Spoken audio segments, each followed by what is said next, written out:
We are recording. Excellent. Okay, good evening, everybody. This is the Environmental Protection Committee meeting, November 17th, Manhattan Community Board 1. I'm Alice Plank, the chair. Wendy Chapman is online, and we are here with Tammy Meltzer, our board chair. And we are going to begin with a wonderful presentation, I imagine, on the impacts of buildings of migratory birds in Lower Manhattan. I want to thank Christine for having brought this to our attention and put this at the board. This is something we have looked at before. This board has written a resolution on this topic, and we're looking forward to you. We're going to provide an update a little bit as to where we left off on this. And so this is, thank you, Zach Kalich. Do I have that? Kalich.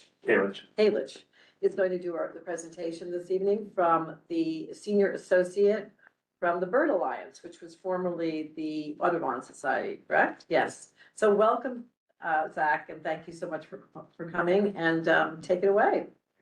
How should we position ourselves? I mean, you're gonna be talking to the owl, so you could come to the table here, and you could stand up and present whatever way you're comfortable, but the owl is your friend because those folks have to hear you too online.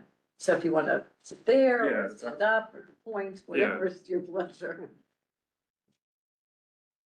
And I'm sorry, your name again? I'm Catherine. Catherine, your full name and, Catherine Chen. and you are working with the Bird Alliance also, Yeah. okay.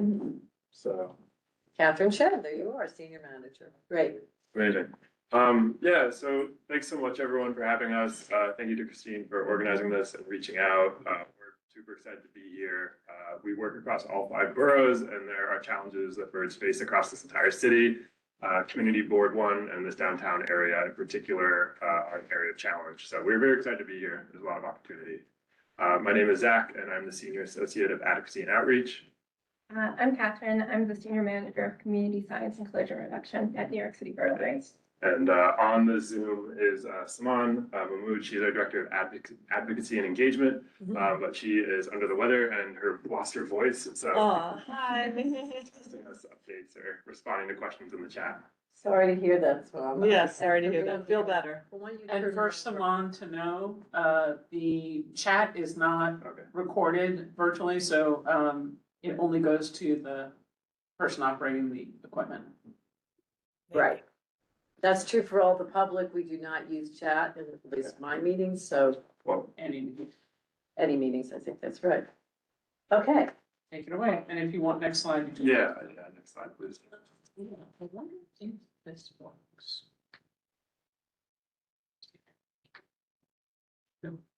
Arrow key it is.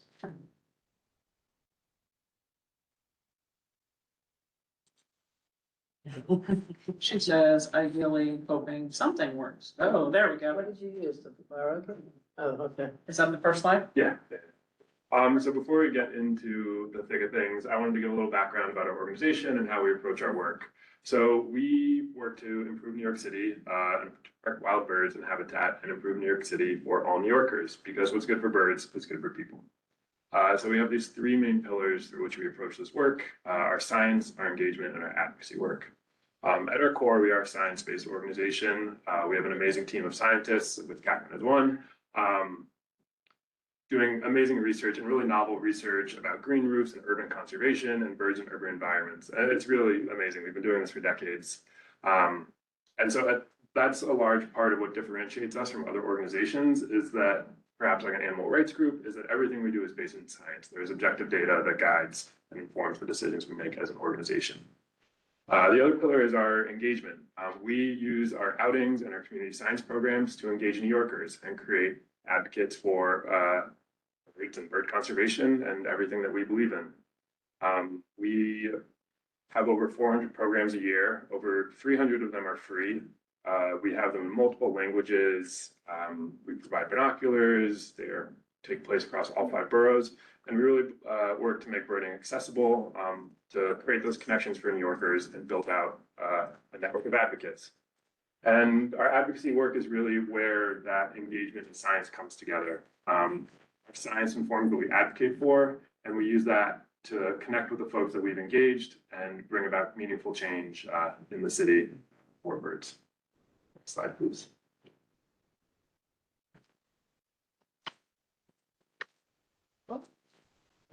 Dang it, there you go. Yeah. Apologies on the, trigger fingers. No worries. So New York City, just quickly, to set the stage a little bit, New York City is home to so much more biodiversity than I think many folks realize, myself included. Since joining this organization, I've been blown away to learn just how many creatures rely on this city and birds in particular. And that is largely because New York City lies along the Atlantic Flyway. So we see 15 to 25 million birds every year that are migrating through, and many of which stop in New York City and utilize our green spaces, our pocket parks, and our street trees, just because that is the habitat that is available to them. And so it makes birding this really accessible and amazing thing, because you have these birds from all over. There's over 350 species of birds. That's about 1/3 of birds in bird species found in North America that pass through the city. Wow. Yeah. But with that comes challenges as well of an urban environment. But I think this kind of juxtaposition of these two worlds is why it's so important that we're doing the conservation work that we're doing. And with that, I'll turn it over to Catherine. So today I wanted to talk a little bit about bird collisions. If you could flip to the next slide. When these birds are migrating, about 80% of the migrants we see are migrating at night. And in the morning, they get stuck in these areas where they need to rest and refuel, and they are susceptible to collisions. So there's two main factors that contribute to this issue. First is a nighttime issue of light at night, and that's what we're going to talk about first. So for us, we know that New York City is very brightly lit, and the birds see that as well. They are attracted to and get disoriented by artificial light at night. A really prominent example of this that we have in New York City is the Tree and Light Memorial, which is that annual memorial that shines on the night of 9/11 through to the morning of 9/12 every year. That picture on the left side of the screen shows the tribute. You can see the two twin pillars of light, and then in those pillars, you can see these little white dots. All of those white dots are birds that are migrating through, have seen these lights, are attracted them, and are circling and stuck in these beams. So we actually work with the tribute producers every year to count how many birds are stuck at 20-minute intervals. And then once that threshold passes 1,000 birds in total or 500 per beam, we ask the tribute producers to turn those lights off temporarily so that those birds can reorient themselves and disperse before the lights go back on.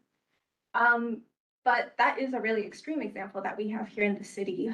We have lights on all year round, and at individual buildings, there's been studies that have found that even at a single building where you have some windows that are lit versus other windows that are not lit, there's been higher collisions associated with those buildings that have their lights turned on at night. Generally though, our urban glow draws these birds into the city, where come morning, they're susceptible and they're in close proximity to our very glassy buildings. Next slide, please. So when these birds are migrating, they're flying all night long. And then in the morning, they're going to be looking for areas where they can rest and refuel. So they're going to be looking for something that looks like on the left side of the screen. This looks like very attractive habitat to them. There's areas, branches to perch on, there might be some grub in that tree that they would want to forage. But zooming out, you can see that this is actually a reflection on the windows. And we know that because we can recognize things like window frames that tell us this is actually a building, this is a reflection of the surrounding environment. Birds don't recognize those visual cues. So to them, this looks like a real tree. It looks like real habitat that they would want to fly towards when they end up striking the glass. Next slide, please. I'm going slow this time, so on the web. So collisions happen everywhere, but it's a big issue in New York City and other cities around the world because they concentrate risk. We have so much artificial light at night that draws these birds in, and we have so much glassy buildings that creates this very dangerous and confusing environment for birds to navigate. Next slide, please.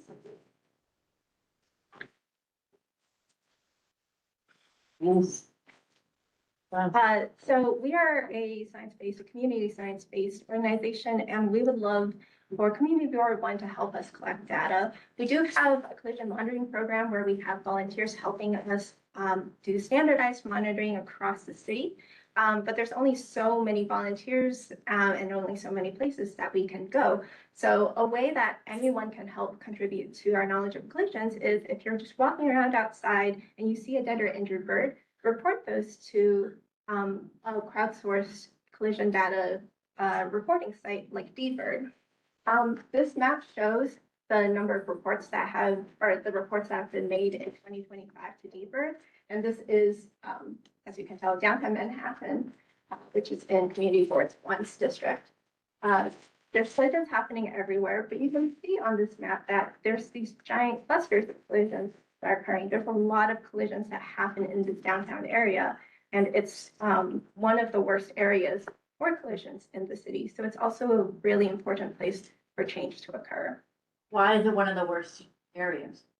So downtown Manhattan is one, extremely brightly lit. Even compared to some of the rest of the city, downtown Manhattan has a lot of lighting at night that draws these birds into the area. And two, it's a staging area for birds. It is this piece of land that is right before they would be flying across the water, or right before, or like right after they're flying across a large body of water. So there's a high buildup of birds in this area that would be landing here after their migratory flight. So we're kind of, go ahead. I was gonna say we're their last stop before going on. Yep, it's their last chance to like fuel themselves up before they take off across the water, and it's their first chance to refuel themselves after they've flown across the water. Just to close. Well, let's, wait a minute. Why don't we get through the presentation and then ask, is that okay if we, our usual system? Yeah, so go ahead and continue, thanks. No problem. Next slide, please. This one's crazy. Yeah. Happy to say, though, there are changes that are occurring in your area. When we are making windows safe for birds, we have to help them realize that this is not a safe area to fly through, that there is a barrier here that they can't just pass through. And to do that, there are 3 examples here on the screen of buildings or structures in downtown Manhattan that have voluntarily taken those steps to put something on their glass to help the birds recognize that they can't fly through it.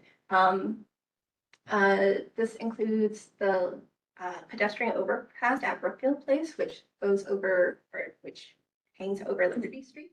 There's also the Brookfield Ferry Terminal and the railing at Liberty Park that is across the street from the 9/11 memorial pools.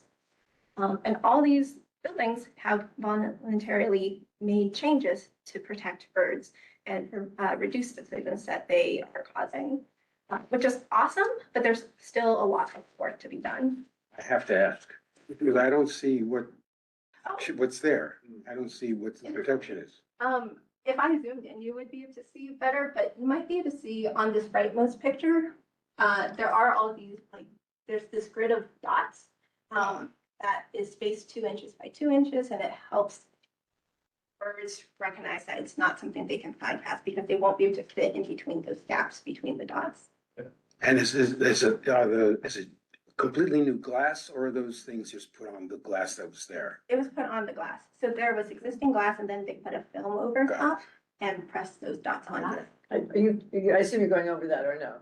Is that just in answer to his question? Are you reviewing the systems that you're advocating for the buildings? So that was just to answer the question, Okay. and I'm happy to share more about bird safe design. But for just this 15-minute presentation, I wasn't going to go into too much detail. All right, well, let's let them continue again so we know what they are. Yeah, okay.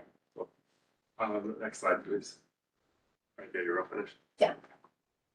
Yeah, so building off some of those very like real tangible results that you can see out and about in Community Board One, I want to spend a little time talking about our advocacy work, some of the things, Christine, that you and I have conversed about.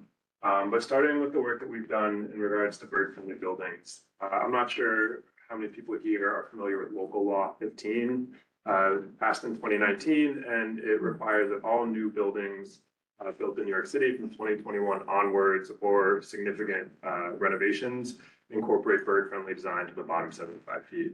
And this is, we are very, very proud of this piece of legislation. It was the first of its kind in this nation, and we are seeing other cities increasingly adopt this legislation. We've seen Chicago do this, Washington DC, San Francisco, many other cities. We're actually working with a couple of groups in Hoboken and Jersey City right now, supporting them as they move similar pieces of legislation through their respective city councils. So that's really amazing, and there's more work to be done, but that is a really positive step forward that we've taken. In regards to lights out, and this touches on the resolution that we talked about, there is a previous lights out bill in, I believe it's 2018, that requires that all city-owned and leased buildings turn their lights off in the evening during migration periods, which is great. Huge step forward. There's over 1 million buildings in New York City, and city-owned ones are a small percentage of that. So there's, again, a lot more work to be done. And that's where Intro 0896 comes in, which there's some one-sheeters floating around on your tables with more info about that. But that is a citywide lights out bill that we are working. It was introduced, but we are now looking to reintroduce it in this upcoming legislative session. And it's a big priority of ours as we head into 2026, and perhaps something that we can collaborate with you all on. It would basically extend this requirement to commercial and industrial buildings and require lights out during migration periods.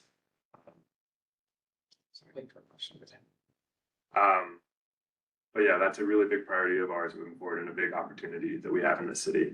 And then lastly, with green infrastructure, there's a lot to be done in this space as well. But one of the things we're really proud of in this regards is the green roof tax abatement that we were able to get passed a couple years ago. Green roofs are an amazing example of green infrastructure. Not only do they provide habitat for birds, but they do all these amazing things like reducing the heat island effect that cities create. They ultimately help lower heating costs of buildings. They help with stormwater absorption. I'm sure, was that 3 weeks ago, we got that rainstorm and there's all those videos of Brooklyn flooding and all of that.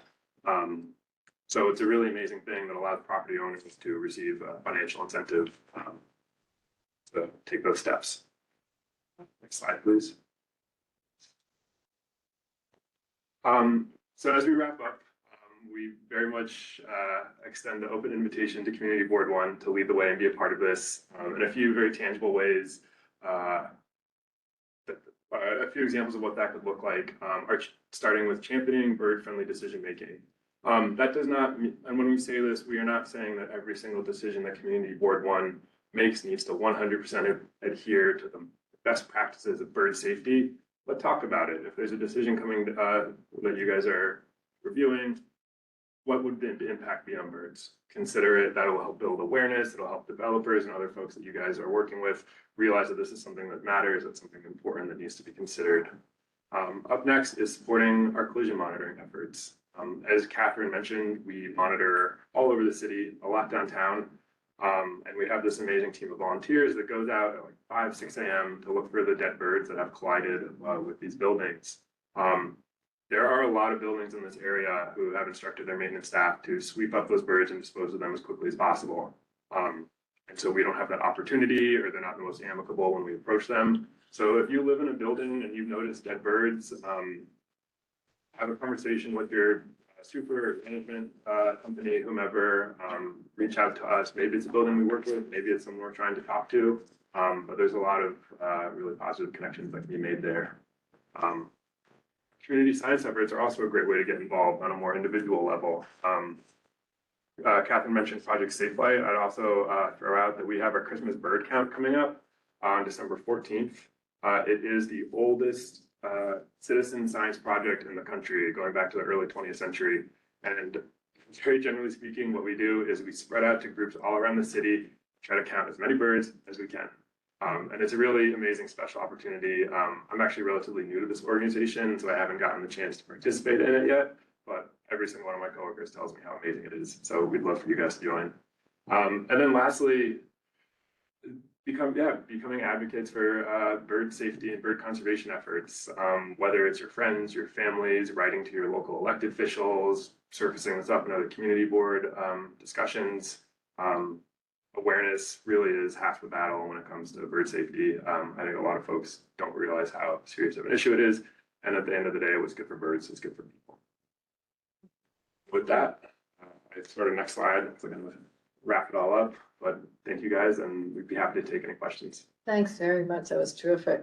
All right, questions? Richard? I saw the number of 6,000 some odd up there. Sometime past, I had heard a much higher number of bird deaths. And could you reconcile that? I mean, like orders of magnitude higher than that. Yeah. This was only in CB1. Even so, it just didn't seem, CB1's a big chunk of Manhattan, but When I you, mean, maybe that's the answer, but. when you saw 6,000, were you looking at that DBIRD map? Yeah. Yeah, Okay, so that's just, DBIRD is only crowdsourced data, so it only represents a small portion of the number of collisions that actually occur. It's basically just the birds that people have noticed and who people know about DBIRD have reported to the I website. see. So it's really just a small chunk, a glimpse into the collisions. Across the United States, every year, it's estimated that over 1 billion birds are killed from collisions every year. And now that's the number that I'm hearing. Yeah, and in New York City, we estimate up to 250,000 every year. So it is a big issue. And this is why collision monitoring is really helpful, because we can better understand through those efforts the extent of collisions in the city. That's how we got those estimates, is was through collision monitoring efforts and data collected that way.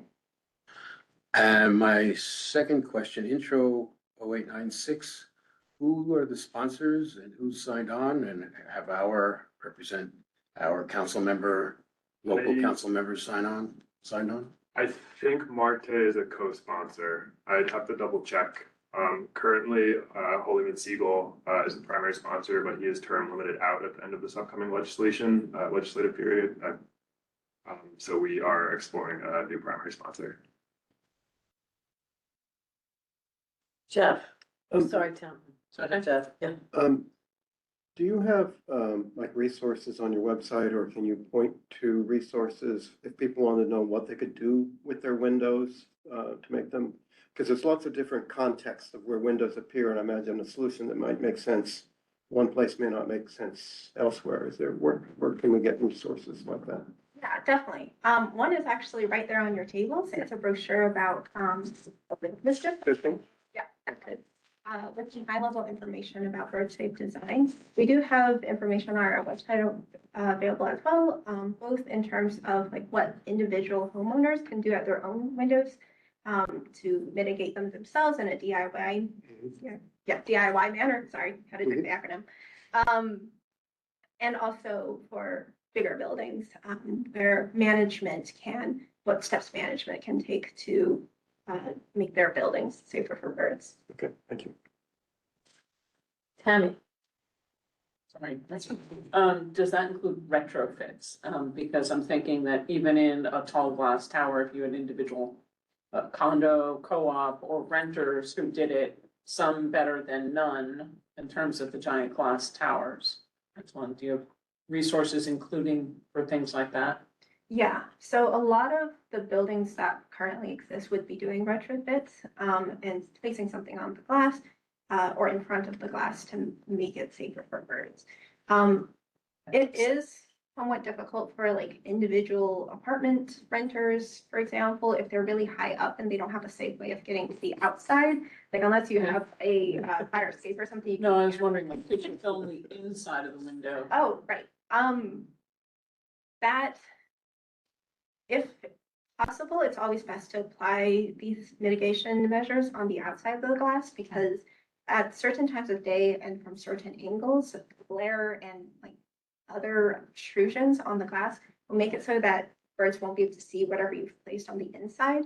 But if the only possible way that an individual homeowner or individual apartment renter can put something up, putting some paint, putting dots on your windows from the inside will help alleviate some of it. It's just not going to be as effective as putting it on the outside of the glass.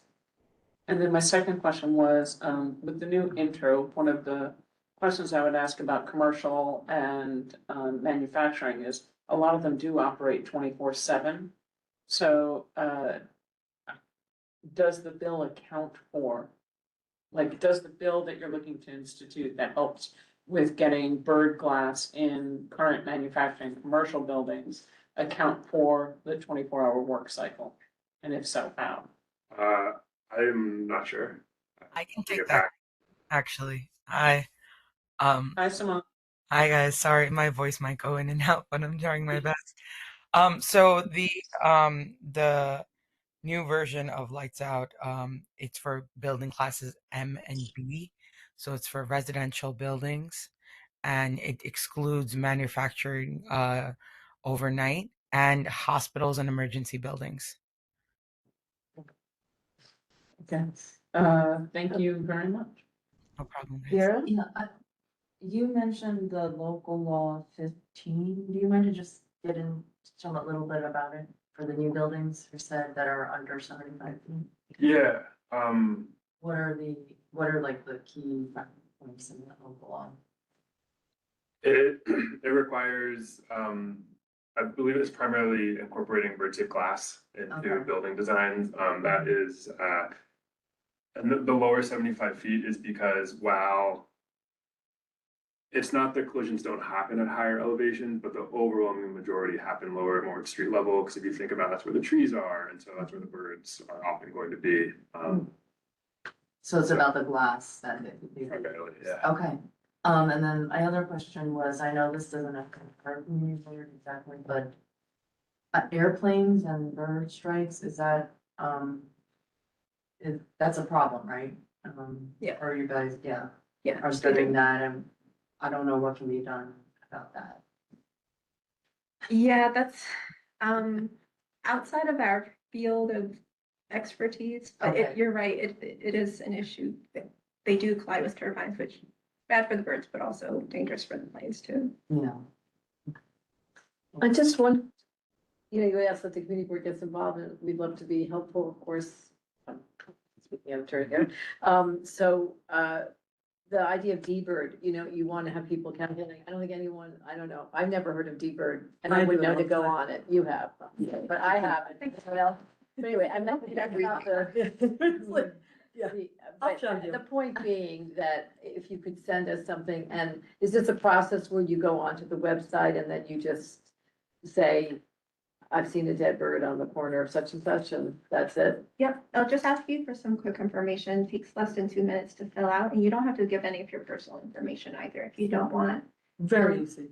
So Yeah. why don't we get, right, that information sent to us that we can send around to board members and, and then the other piece would be, this wonderful idea of, what was it, the Christmas bird Mm. count, sort of more happy, the idea of Yeah, yeah. dead ones. That might be, something we'd all want to know about too, and could get into local papers and such. So I would just recommend those two Cool. as follow-up and, Hopefully you guys can- yeah. I just have Yeah. one- Is it a certain type of bird that's more likely to run into the windows than others, or is it just a pure curiosity? Yeah. Yeah, it's mostly migratory species. From our collision monitoring effort, it's a lot of warblers and sparrows, but we also get, all kinds of birds will collide. So you could get thrushes, you could get hummingbirds, kinglets, woodcocks. And from your D-Bird, do you know which buildings are most problematic and maybe you just target those buildings? Yeah, and that is something that we do with our volunteer. Or you need more data? Well, I'm gonna share that map back, Yeah. because that's We have the data. pretty frightening. We need them to do something. Yeah. They're very well aware of it. Didn't World Trade I'll go Center? last. Yes, Christine, who was, yes, go ahead. So I'm familiar with D-Birds, so I have been, since I've lived in this area, have been, during migration season, unfortunately, we also get, woodcocks. I've found hummingbirds, it's sad. Yeah, it's extensive. I have a quick question well, I have two. So one, the new legislation that Vera, you were talking about as well, is it being enforced? Because I mean, we also have like plastic bags are banned but I'm sure like, you know, we're getting that as well, right?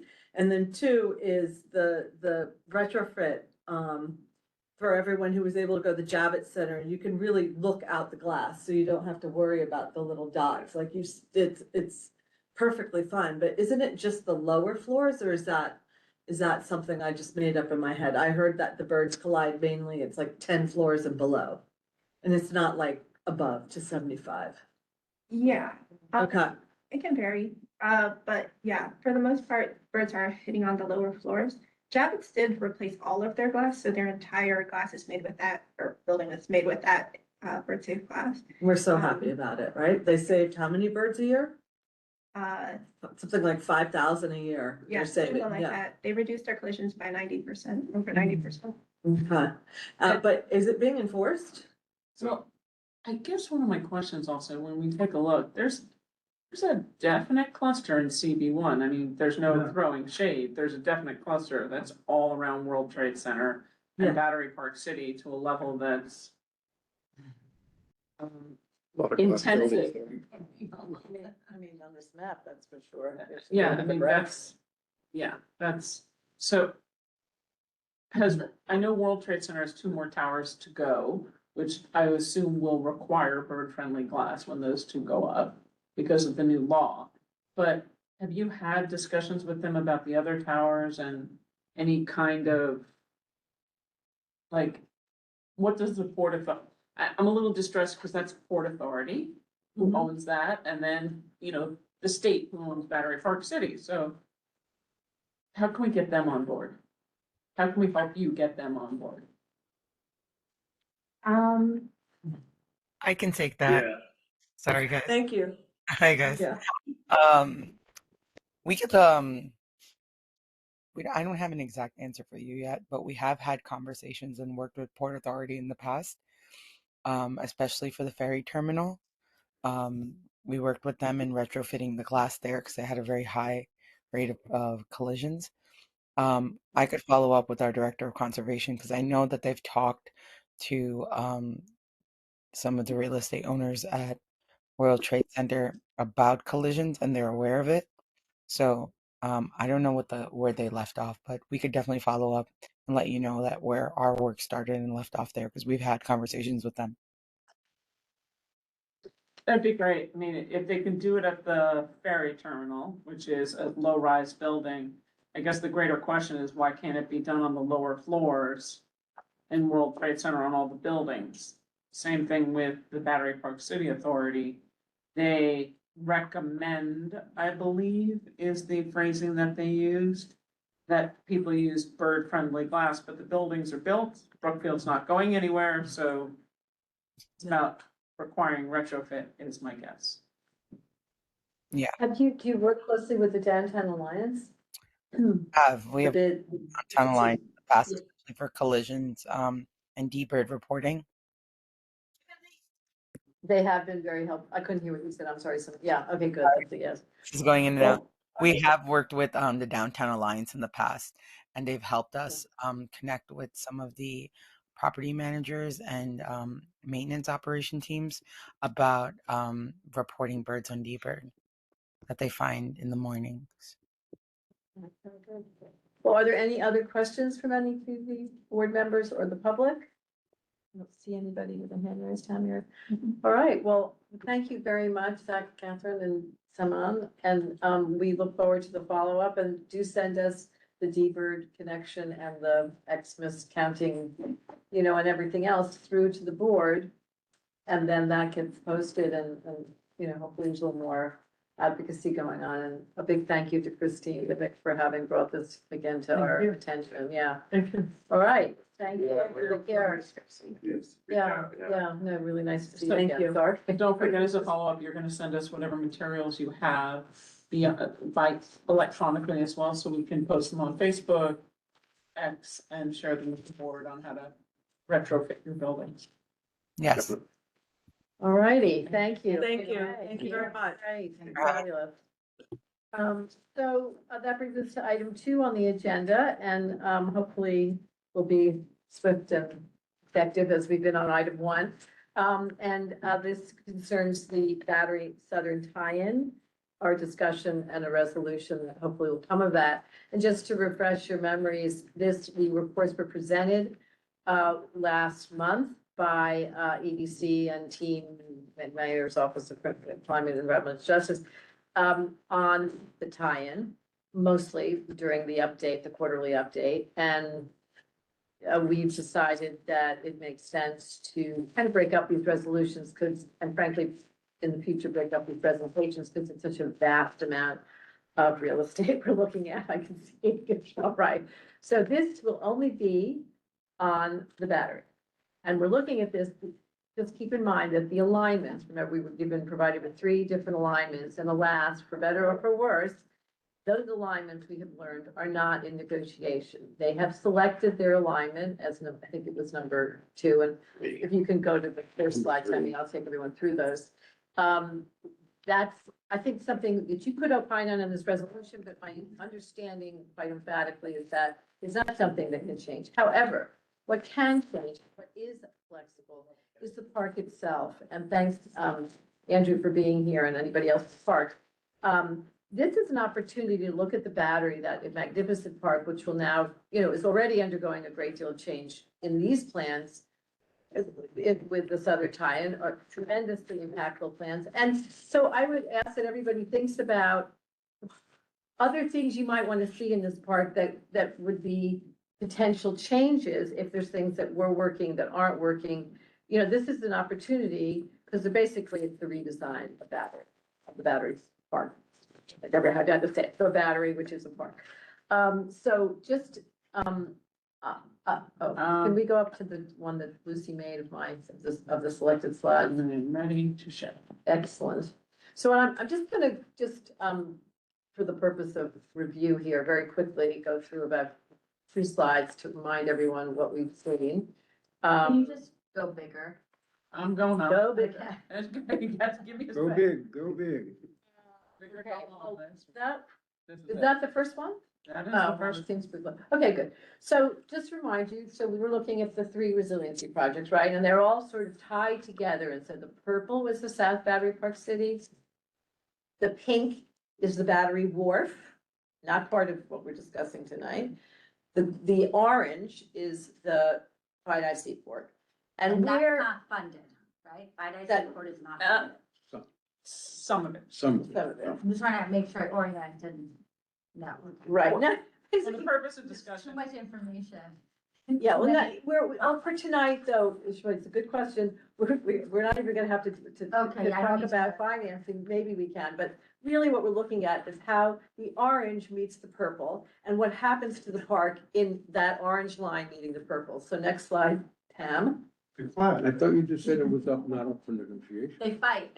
Well, No, what's not up for negotiation, Richard, is the fact, and let me just take us through and then let me then back up.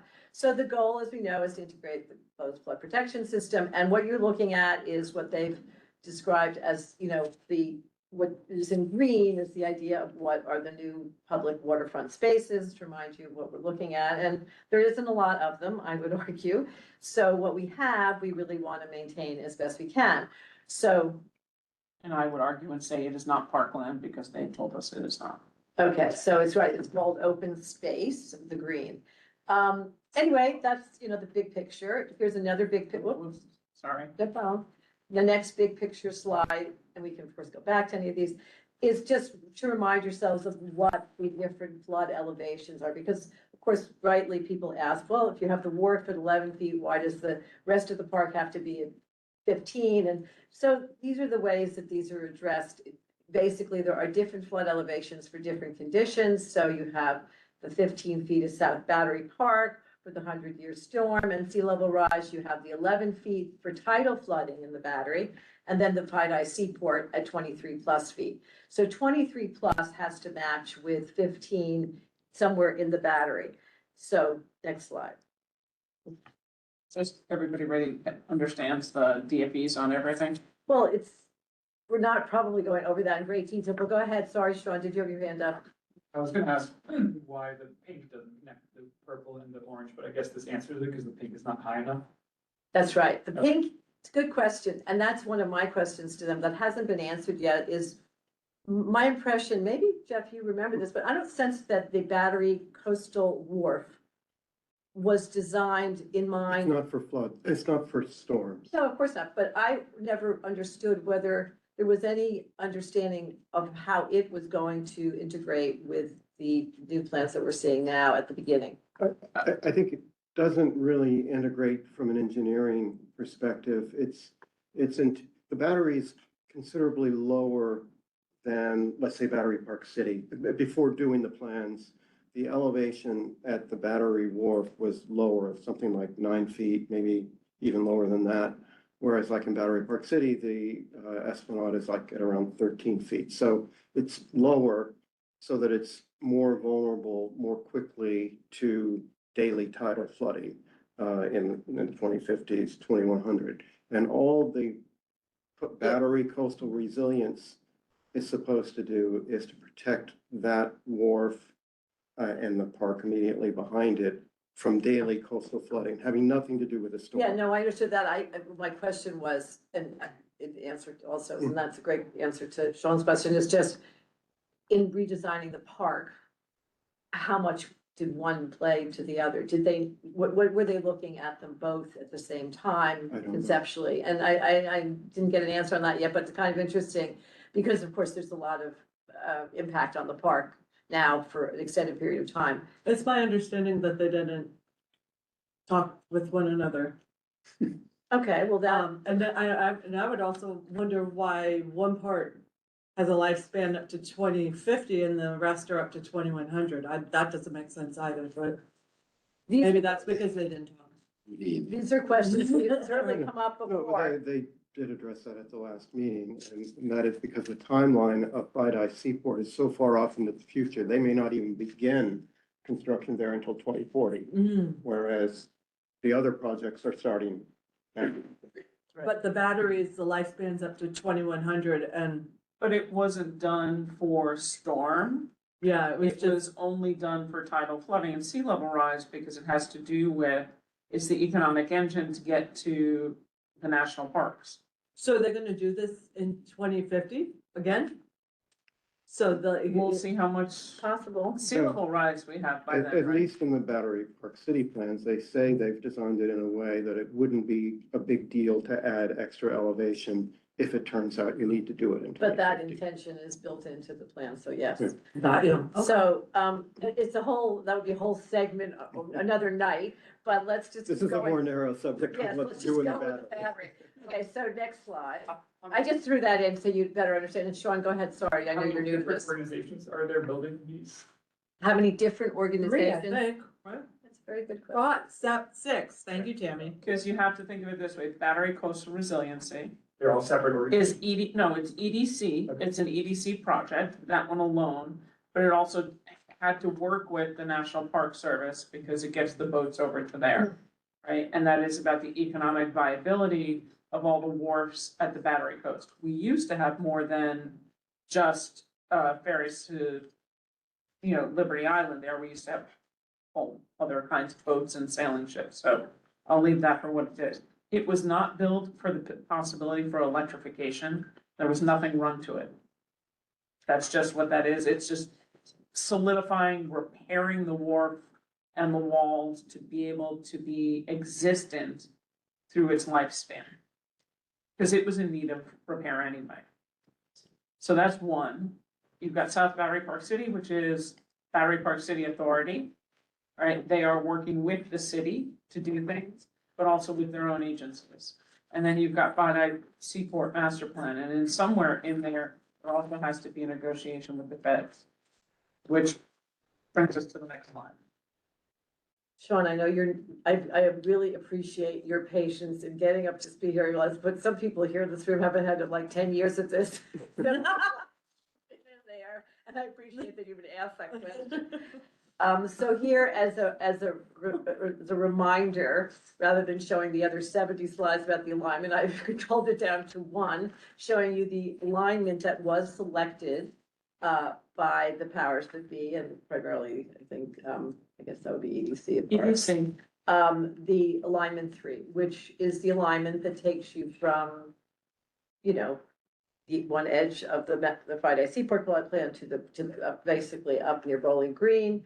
And it goes through the park because that avoided primarily most of the underground utility infrastructure that is pretty Herculean to have touched, and that we all appreciated that. But of course, as you can see, and look at the pink lines, you can better appreciate what is there. You see, you see underneath in gray what the underground transit infrastructure is, but you then see the pink, what we're talking about, and how that meanders around. And you see what is being impacted here, and that's a big swatch of the park. So next slide.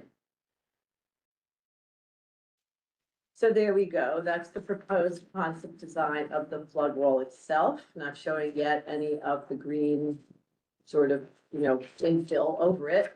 And that goes from the proposed ferry terminal with the assumption that the Coast Guard building goes away, all the way through to up to where the yellow is, which is, at the northern end, the high point, if you will. And so, I guess I can point this way. So here it is.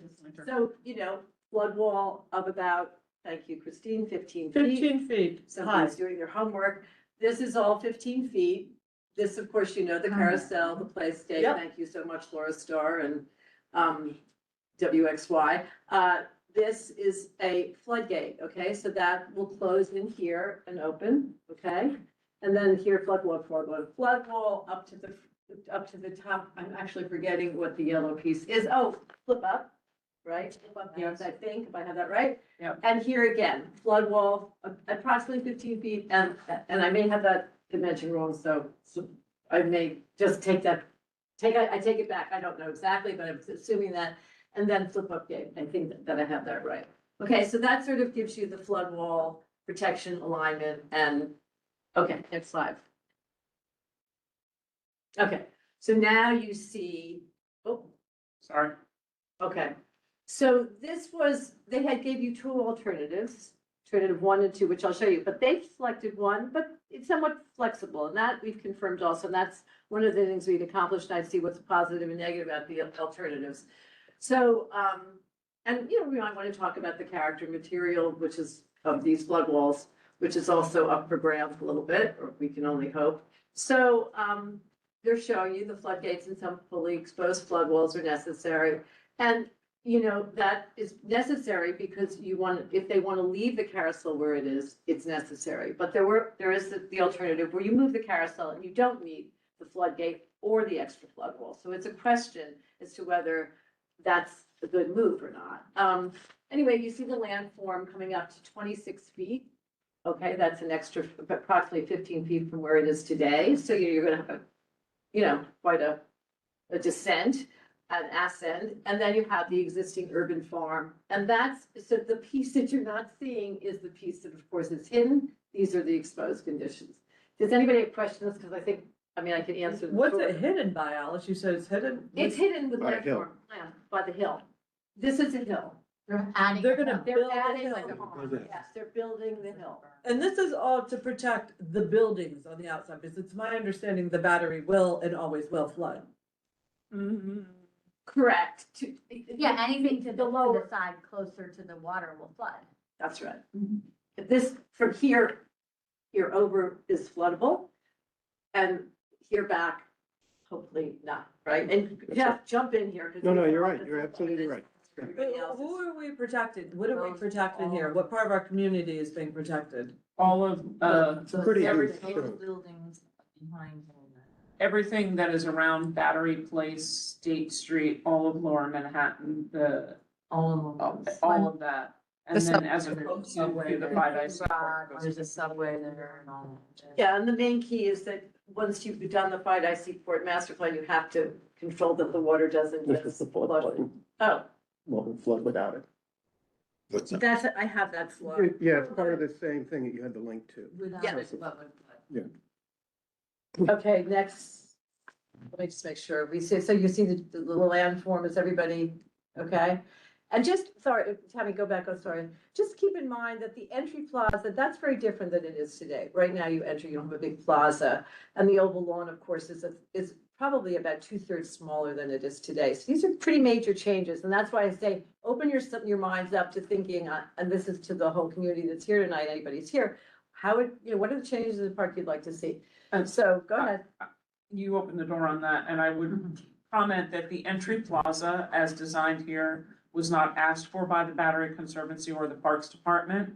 And the designers didn't realize that it was harkened back to the old design that the community fought against, because the entry plaza as designed, as they sent it back 20 years, was filled with people who were homeless and drug use and other things.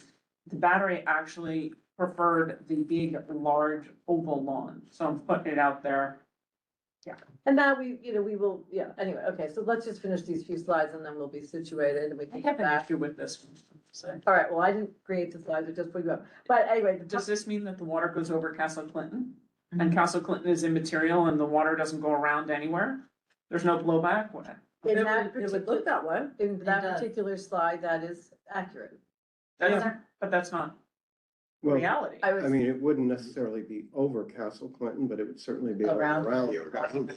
Right, And unless through it. Castle Clinton, And and it's a through it. good point, actually. I don't know the elevation of the roof of Castle It Clinton. doesn't But look it like is- Castle it has Clinton is being 15 protected maybe? whatsoever. 20, top, So 15 it feet maybe? could be No, but almost submerged. The water line would have a very different effect. Under what circumstances does that flooding take place? Right? It's not- The 100-year storm in 2021 or whatever, yeah. The blue, No, the dark we blue is passed the that. 2100 daily tidal flooding, and the 21. gray Yeah. is the 2100, Oh, did I say 100 years 2021? storm flooding, David.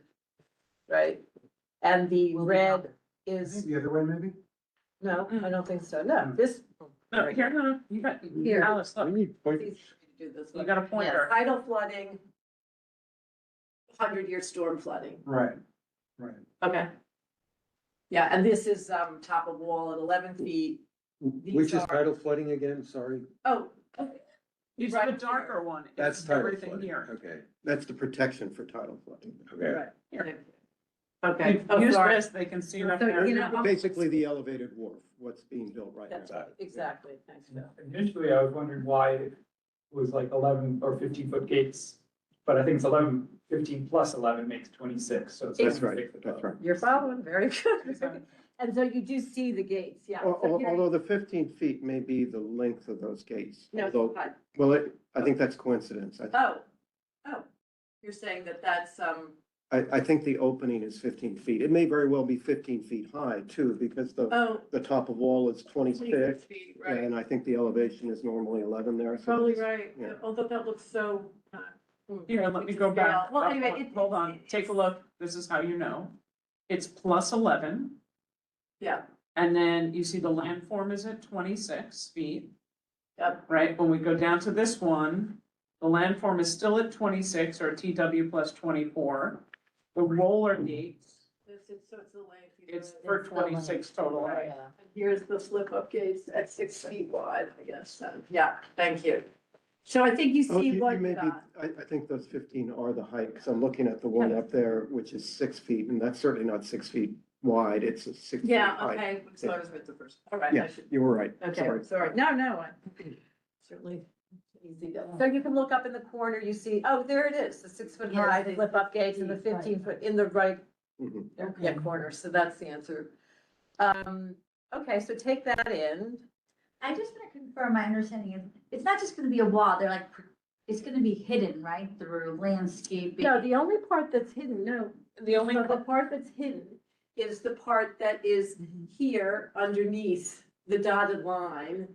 Well, that's not fair. You know what, let's go to, go to the slide before. But that, I'm but very the brown part is a Okay. 15-foot Here it is. wall that will always be seen. That's correct. This is I'm all, not gonna hide it with seed. this is, Up there they do. Hide a 15-foot wall, it's like up. you're not, this is No. going to be seen. And so that's why they want you to talk about what you want to see as the material of it. You know, It's gonna they be don't want that, graffiti. but we will talk maybe about that. So you have to understand, and that's the kind of thing that I'm glad we have this moment tonight to talk without a lot of 5 hours of presentation. What do we think about this? And so I this think will it's also be seen. So, you know, no this trees near it. building up the landform is what. Oh, because is of the roots. part of it. And then now you can see the oval lawn, how much smaller. This used to be all the lawn, right? Now they've broken it to the entry plaza and the lawn that Tammy was referring that the conservancy is- wasn't thrilled about. Right. So, okay, so Now moving go to the along, next good, slide. we can go back. Okay, so this slide is, to me, very important, slide 2. The concept, design, access, and circulation. So take a minute with this. So, Can I ask a question? yes, Correct me if I'm wrong. Everything that's green on the top are bicycle lanes, that's correct? correct. Where's the pedestrian sidewalk inside the park? Not, I told you that. That's what I'm asking. We had a little conversation. I don't think there's pedestrian pathways. The pedestrian route, and this is why we're all here looking at this, is to us, it's only that, whatever color that is, The blue teal one. blue. And you don't have any other way to get into this park other than the main entry at, I guess that would be say the north end at Bowling Green. And that's it. And the bikes are getting the, the good stuff here going through the woodlands. And the bike pedestrian mix is the dotted green line you see up at the entrance to the Battery. And you will not be able to. Well, Alex, there aren't woodlands left, by the way.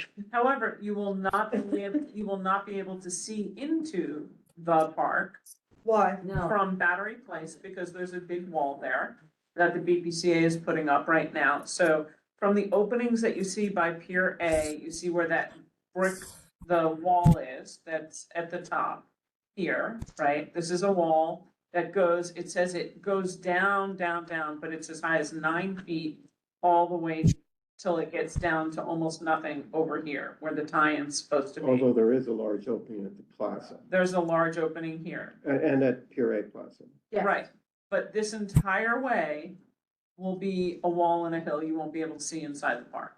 So unless you're on a bicycle. So that's something that I think we should be really discussing. And does everyone understand this? So that you can only enter if you're at only. And You there can was enter from here, coming out of the Alice, Battery. people can't see you're here. You have to.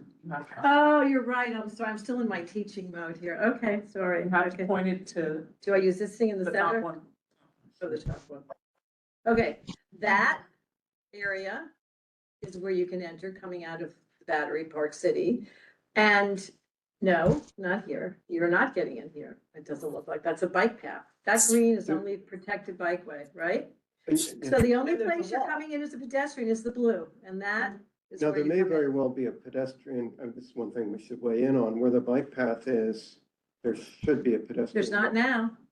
There isn't now? Well, the blue, it signifies the pedestrian. Well, there's a sidewalk, but. There's a sidewalk. Yeah. So the pedestrians are given the sidewalk and the bikes are getting the wooded parkland. Do we have a map of what it looks like now? in Yes, terms we of- do somewhere in here. Yes, there I should be an will existing look for condition. And I just want to Okay. remind everybody, if we're answering each other's questions very quickly, the people online have a hard time hearing. Okay, so can you see, I think I have the existing condition slide in my little packet here. Go forward, maybe not, I don't know.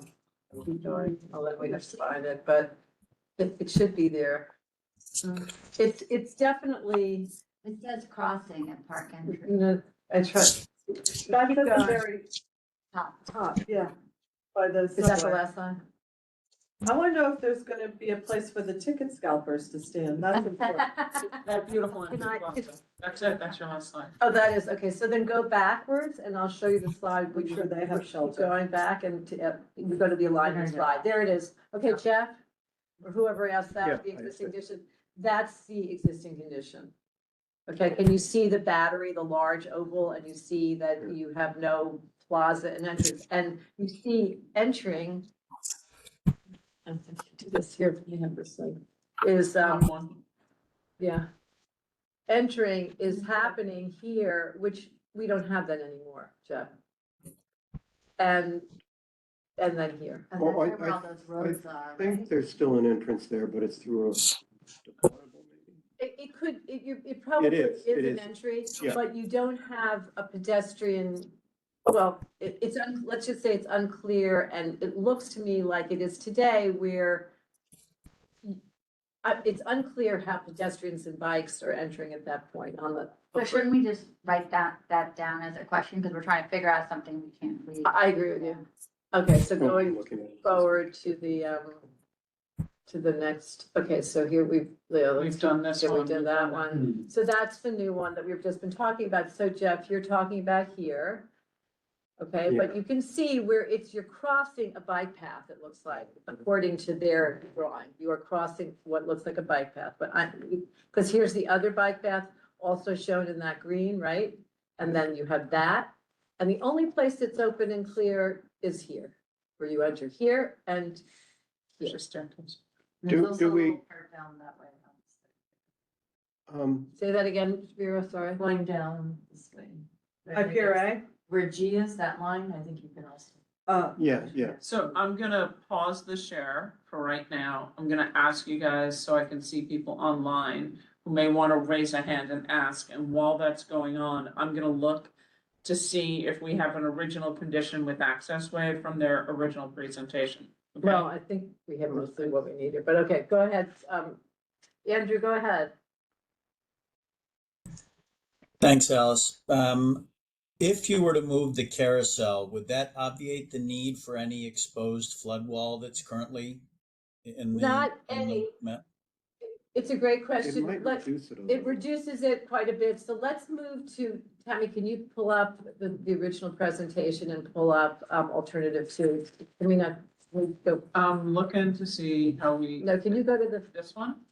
no, is this the presentation? This is the full deck. No, I don't want the full deck, just the one that I put together, because I have that. This one. Yeah, now keep going, next slide. Oh, On the road from. And, okay, so just let me finish with these slides to answer your question. Oh, Andrew, Sure. yeah, perfect. So, thanks. So here is what, Andrew and everybody, is what they proposed, where the C-class carousel does not move and the urban farm does not move. And it's preserved in its existing location. And so take a look at this and you'll see the scale of the seawall, the flood wall rather. And now, and so this plan was based on keeping the urban farm and the sea carousel in their exact same places. To me, personally, this did seem sacred because you're already basically taking apart the whole park. So you could relocate the sea carousel and you could relocate the urban farm. No one's saying get rid of it, just relocate it. So go to the next slide. I should be able to do this myself. Can I just do this? Okay. It's not in the works. Okay, so okay, so I need the alternative slide. Is that not here? Where's the alternatives? Alternatives, yes, not pursued. Okay, It so was Andrew, after this, what because you have to understand, Can we I- didn't explain that. can I just do, can you just go, yep, thanks. So just to answer your question, Andrew, here it is. So there's a relocated carousel. And note the things that are noted here. It allows for a larger landform footprint. In other words, more land, less wall. Two, you can see a larger landform with expanded hilltop covers more of the exposed flood wall and eliminates one additional floodgate. Less wall, less floodgate, and also you have more landscape. So, and then you see the urban farm is impacted. Well, there's a slight irony here because the open lawn is completely destroyed. That's impacted too, excuse me, but you could relocate the urban farm the way it's shown here. So I think it's something that we should look very carefully at because it's definitely less wall, to answer your question in the longest way possible, Andrew, sorry, and no floodgate. And that's huge to me. So And the other thing is, we don't need the entry plaza, we need lawn space. right. So if we're gonna be relocating the urban farm, there's no one that says that, and the bike paths that are over there, there's no one saying that you couldn't really take a good look at all of that. So that's an important slide to alternative study, because I think in answer to Andrew's question, you obviously plans. where would it be relocated to though? Where it It's is. right, Where it is where right it's now. shown. It's just, it became like. You saw the this. total slide before the. Relocated Yeah. urban farm, but that's where the urban farm is. No, It's a slightly little, different. there it is today, where they, The that's, bike path is? It's much- right, Yes. Yes. They put it on top of the bike path.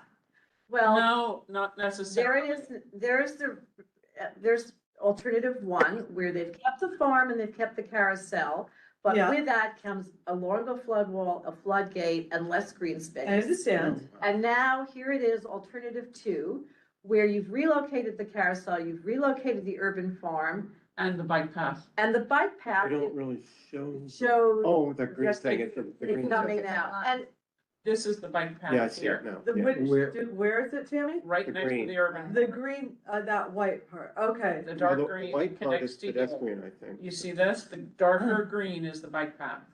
So they're closing up, so it kind of forks. I work in the urban farm, so I'm familiar with this. So it kind of, but on the opposite side, the bike path forks now. So they're gonna put the urban farm in that smaller No, they're pasture. redoing all of it. So They'll just redo it. the whole thing would be redone. It's about Okay. the same size. so these are no, it's definitely more land. I mean, No, the urban farm is.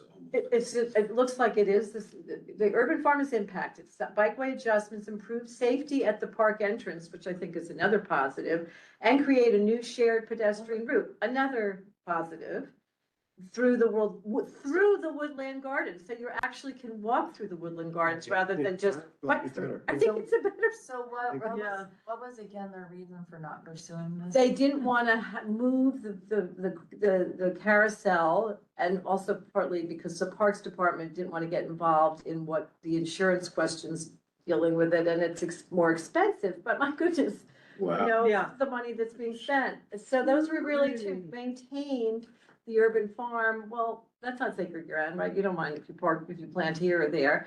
And this carousel, which could be moved, so presumably. So those were the two reasons that I understood as why alternative one. But go back to the alternative, because they say actually, go back to the proposed concept design. So that's your reasoning. The urban farm remains, but it doesn't really tell you that that's why. And then there are the three, you can read it yourself. I think the question becomes, as we're taking a look at this, Mhm. and we have extraordinary things that are done to protect Manhattan and the real estate and the buildings and the businesses. What extraordinary asks do we have for the public realm? That really needs to be the primary thing that I think Alice is kind of getting to without getting there. And I'm just gonna put it this way.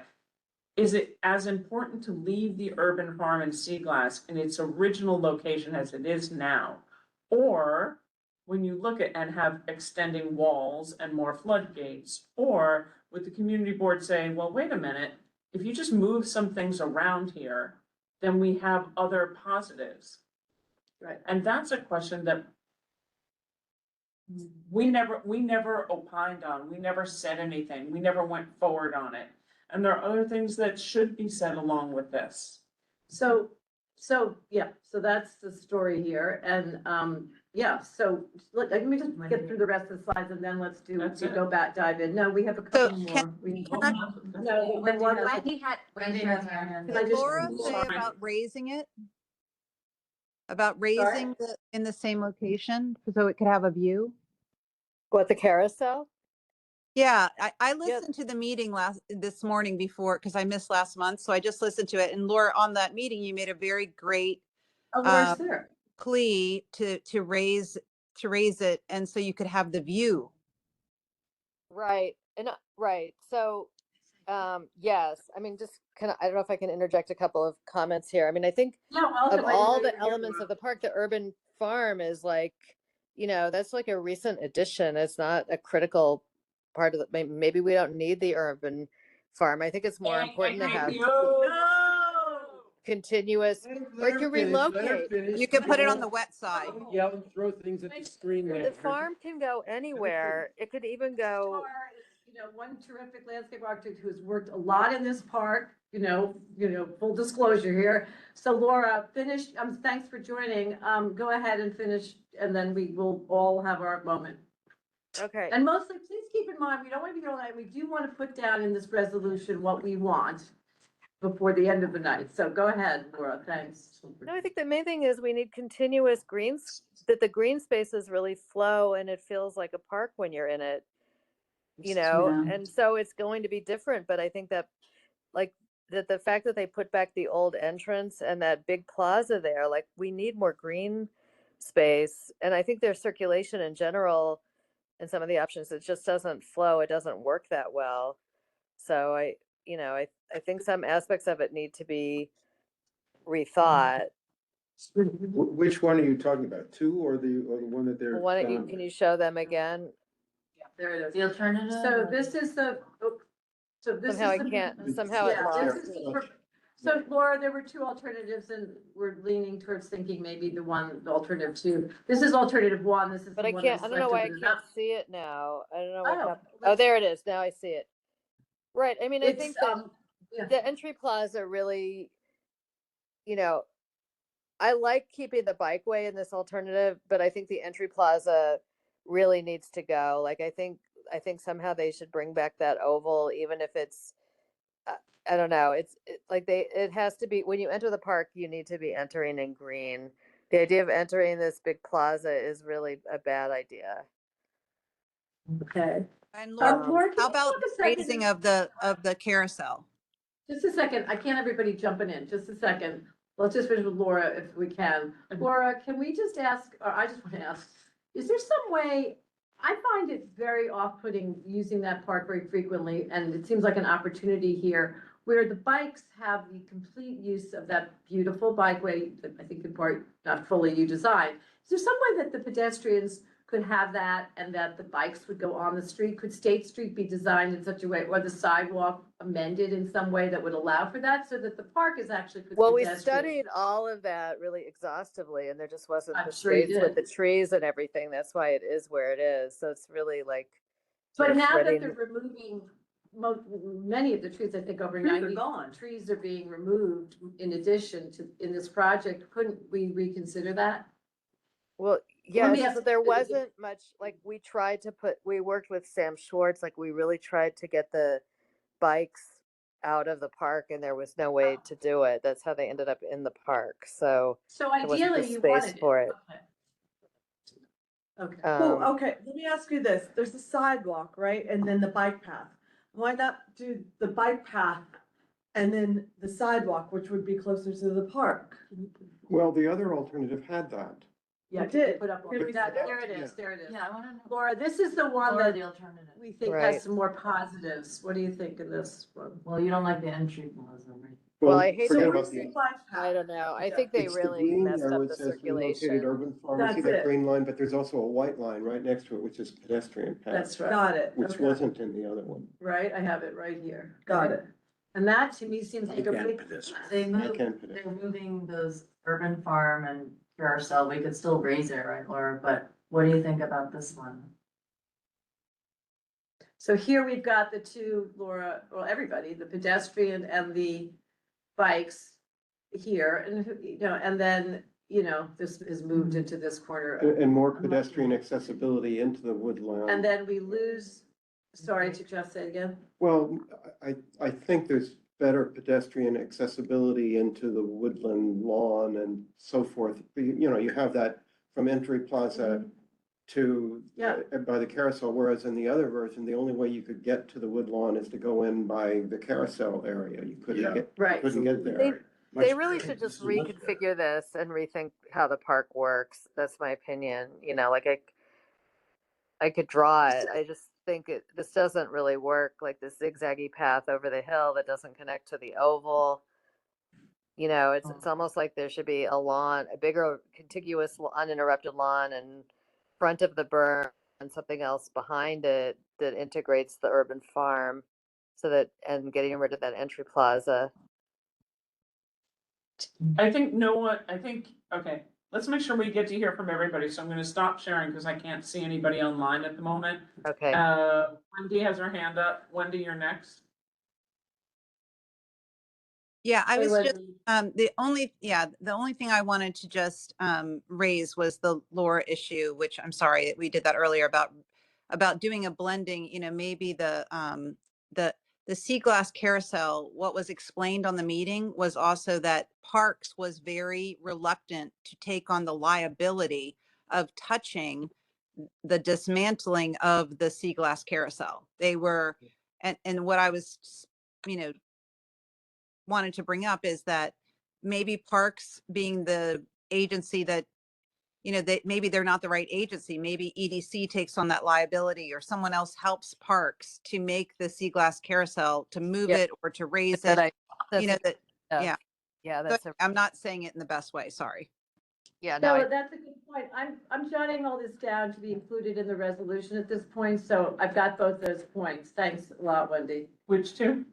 The point that Laura has identified, the entrance sequence, the review of the entire park redesign, given some of the things we're discussing tonight, Wendy's point about agency reconsideration of control. I mean, we're all hearing this, right? If somebody objects, please jump in, but I'm putting. Well, I think sort of the point she was making, and I remember this from another meeting as well, is they seem to be saying it's too hard to move the carousel. But as I understand what Wendy is saying, the way she heard it is, parks thought it was too hard Yes. for them to move the carousel. Correct. EDC may be able to, Right. you know, put it on a wheelbarrow. Not the entire park, but there's, you know. Well, I really I don't think understand. there Yeah, was, okay, just a second, Richard Corman.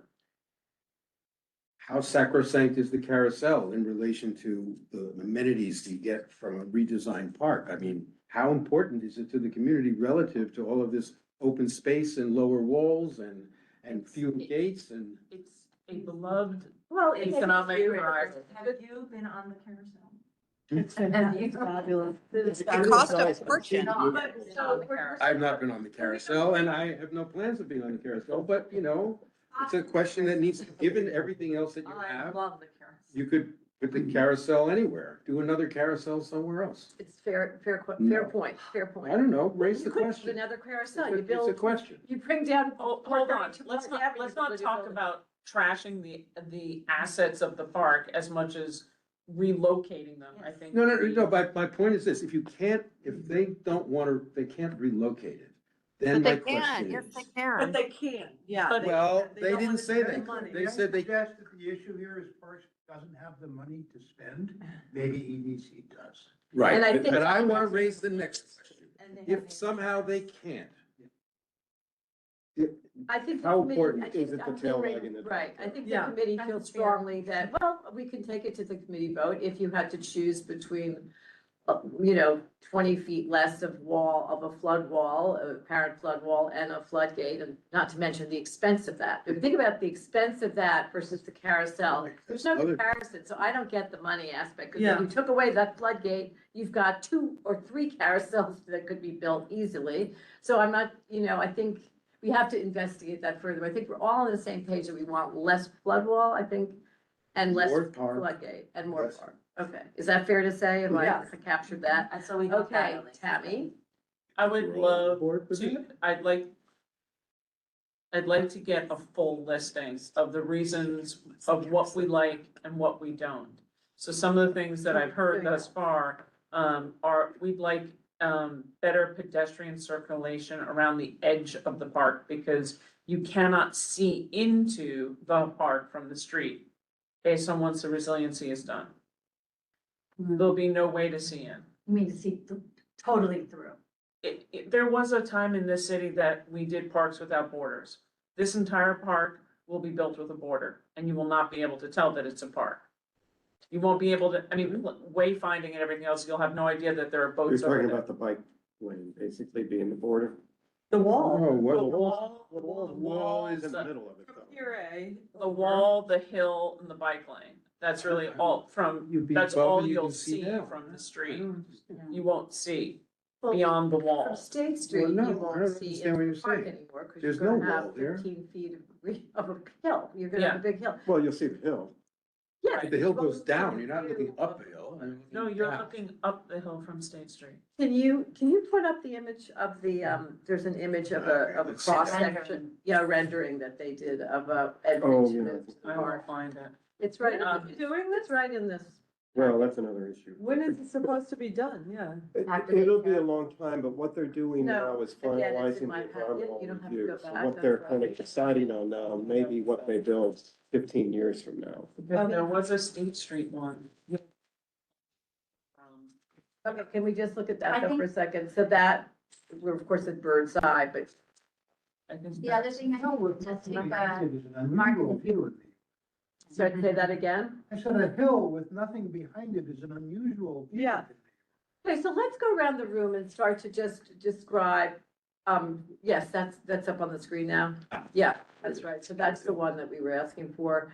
Oh, that's not street level view. so- No, they conveniently deferred. Everybody were always flying, right? But you get the idea of what we're talking about and what Laura's talking about, and Tammy's referred to as this huge open plaza where Laura says, you know, right now you look in and you're in that fabulous oval, the entire great space, which is now, look at the size of the oval here. You see the reconfigured oval lawn? We're so worried about the carousel, but you see what's happened to that oval lawn, which seems to be barren of trees, is about, and Laura, correct me if I'm wrong, it's about 2/3 less large than what's there now. Correct. No, it's just Correct. fantastic.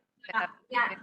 Formal entrance. Laura, I can't hear you. What? We can't hear you. you, Laura. No, just to walk in and have this big formal entrance that we worked so hard to get rid of. So you would walk into a green pastoral park, and now it's like this monumental entrance that looks like it's in Washington, D.C. It's just like not what we need. Well, we know how it's We going to need be a statue populated. for too. food courts. It's just gonna become like. We paid trash. Yeah. place. Yeah, It's gonna become exactly. trash. Ticket Central. millions of dollars were spent to get rid of this exact type of entry. Yeah. Tax dollars have been spent. Why we would then add billions of dollars to return it to the same state that we fought so hard against is really sort of untenable to me. So is that number one, what we don't like? I don't know that we've necessarily itemized the. Andrew bad needs to in head terms out of- soon. so It's a can we big call one. Oh, of course. Yeah, we've got it. It's the Andrew agenda. Zelter, can you go? Because I know you have to leave soon. Oh, it's not his hand up, but great. Sorry, go with what? Well, feedback before you leave. So I have to leave my office. I'll try and dial back in by phone, but I'm strongly in favor of that alternate plan that involves relocating the carousel, relocating Urban Farm, and turning the concrete entry plaza into as much green space as possible. I'm kind of Thanks. indifferent as to location of the bike and pedestrian paths, but the other three I'm strongly in favor of. Thanks.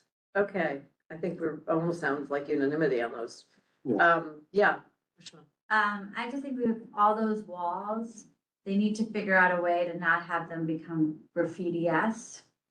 So I think Tammy's, I was thinking you at least cover them with trees or vines or ivy or, I mean, they're gonna become. Well, it's like Art. this has come up in every project. You may or may not like the art, so Well, yeah. you're gonna have to do something about it. I'm not sure what it is. Well, one thing Fine. that they're proposing, and I think they're in the act of doing it on the Battery Place wall, it's being clad with some sort of stone work. Unlike the rest of the South Resiliency Project. The granite or something. Yeah, I remember they came and did a presentation on that. I mean, Yeah. it could still be graffiti, but it's not as inviting, it's not as flat. I think that they should make it look beautiful or interesting Yeah.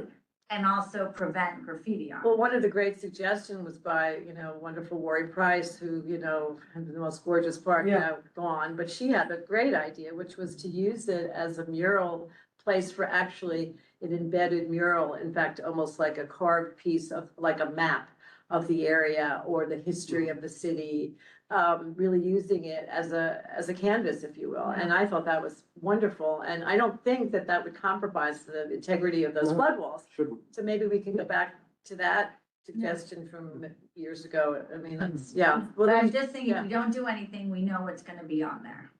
Mhm. And then Yeah. that's even an uglier look from the outside, like you definitely don't wanna go onto that lawn. Very important. Yeah, Sean. Just a quick clarification, are bathrooms in scope or is that no? That's a good question. There are 2 bathrooms in the park that would remain. One is being built in between the Sea Glass Carousel and the Battery Playscape. It is imaged on the imagery on the dry side of the wall. Sorry, you're in the wrong one. No, Alice, I'm looking at the other one. Can I? This is yours. I was looking at the other one. That's okay. I was just gonna show him where it is. Give me a minute so I can share it. Because remember. Okay, I mean, if we're Okay, so there's one over by the Battery Playscape that's there, and then there's one at the north side by the Oval Lawn. But my concern that is unaddressed, that people aren't necessarily looking at, and I would hope that we could address it with getting rid of the entry plaza and expansion of the Oval Lawn, is currently Battery Park. One of the things that makes it so amazing is it has an incredible amount of flat space, which is again why they tell us it's terrible and it's gonna flood and everything else. But Right, the hill isn't conducive to hanging out and the, playing. the No. hill is not conducive for picnicking. It is not conducive for, the landform is such a large portion that it structurally, changes it a significant portion of the park beyond, just a wall, but the landform lawn is not necessarily, it's a slope. Right, it'll be great for sledding if it ever snows again in our climate warming, but other than that, it's not But the oval conducive. lawn could, right? The oval lawn. But they've cut it down to less than half its size. But if you Yeah, but go I back think to the, The entry plaza and cut out some of that walkway space. Yes, that's right. Just like cut all that out. yeah. So I think, Walk on the grass. so rather than probably take this as a design studio, which could take a few months, we are looking for a redesign, looking at the entirety of the park. And I would argue not just this little crescent to the north of Castle Clinton, but the entirety of the park with the new wharf, to really look at all possibilities. I mean, this is our moment, and we want to solve certain problems. I Yeah. think you might want to say the design principles are you want to create enough of a lawn where people can use it. I.e. it has to be more flat than hilly, and using it, I think you're saying like picnicking, kids kicking a ball around or frisbee. Not skiing. But I do think we, And then I think you want More passive gathering, Yeah. less, like they're bragging about the new concept, an entry plaza that nobody asked for, neither the Parks Department nor the Battery Conservancy. and then maybe not like saving money by not creating an entry plaza, right? Like if you got rid of it, now they're gonna rip everything up. Well, we want the green lawn back. Yeah, but I think sometimes when he's talking about it from a And we color don't wanna, perspective, it might we don't wanna help. remove the trees Well, the Yeah. biggest that problem are there. is Are you saying, Jamie, you wanna get rid of that whole lower the burn thing, whatever that is?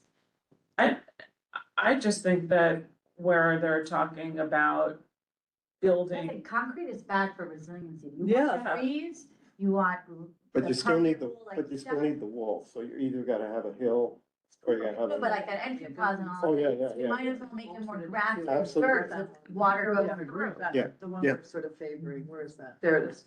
Folks who are in this San is the Francisco, proposed it's one. like Oh, San sorry. Francisco has some beautiful The next one. slopes. hills. Yes, it does.